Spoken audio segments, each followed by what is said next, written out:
ఏ house listing schedule, B survey schedule, C ఎన్యూమరేటర్లకు మార్గదర్శకాలు.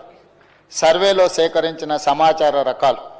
Survey ఫారంలో మొత్తం 57 ప్రశ్నలు ఉండగా అదనపు ఉప ప్రశ్నలతో కలిపి మొత్తం 75 ఫీల్డులో సామాజిక, ఆర్థిక, విద్యా, ఉపాధి, రాజకీయ మరియు కుల అంశాలకు సంబంధించిన సమాచారం సేకరించబడింది.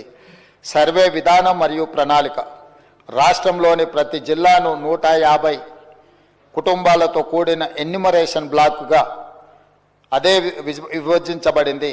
తద్వారా 94,261 ఎన్యూమరేషన్ బ్లాక్లను ఏర్పాటు చేయడం జరిగింది. ప్రతి ఎన్యూమరేషన్ బ్లాక్కి ఒక ఎన్యూమరేటర్ను మరియు ప్రతి 10 మంది ఎన్యూమరేటర్లకు పర్యవేక్షించడానికి ఒక సూపర్వైజర్ను నియమించడం జరిగింది. అధ్యక్ష, తద్వారా రాష్ట్ర వ్యాప్తంగా 1,03,889 ఎన్యూమరేటర్లను మరియు సూపర్వైజర్లను నియమించడం జరిగింది. క్షేత్రస్థాయిలో సర్వే.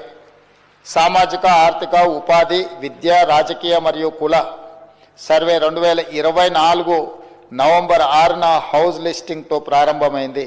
మొదటి దశలో హౌస్ లిస్టింగ్ 6 నవంబర్ నుండి 8 నవంబర్ 2024 వరకు 3 రోజుల పాటు నిర్వహించబడింది. అసలైన సర్వే 9 నవంబర్ 2024 నుండి గౌరవ తెలంగాణ గవర్నర్తో ప్రారంభమైంది. అధ్యక్ష, రాష్ట్రంలో సర్వే 6/11/2024న ప్రారంభమై 25/12/2024న పూర్తయింది. 50 రోజులు సర్వే ముగిసే సమయానికి మొత్తం సర్వే చేసిన కుటుంబాల సంఖ్య గ్రామీణ ప్రాంతాలలో 66,99,602 మరియు నగర ప్రాంతంలో 45,15,532 కాగా మొత్తం సర్వే చేసిన కుటుంబాల సంఖ్య 1,12,15,134.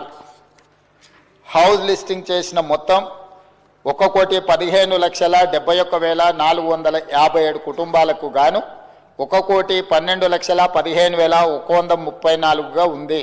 ఇది సర్వే కవరేజ్ను 96.9% సూచిస్తుంది. ఇతర కారణాల వల్ల సర్వే చేయని కుటుంబాల మొత్తం సంఖ్య 3,56,229. ఎక్కువగా సర్వే చేయని కుటుంబాలు జిహెచ్ఎంసి మరియు ఇతర నగర ప్రాంతాలలో ఉన్నాయి. అదేవిధంగా అధ్యక్ష, రాష్ట్రంలో డేటా ఎంట్రీ 20/11/2024న ప్రారంభమై 25/12/2024న పూర్తి అయింది.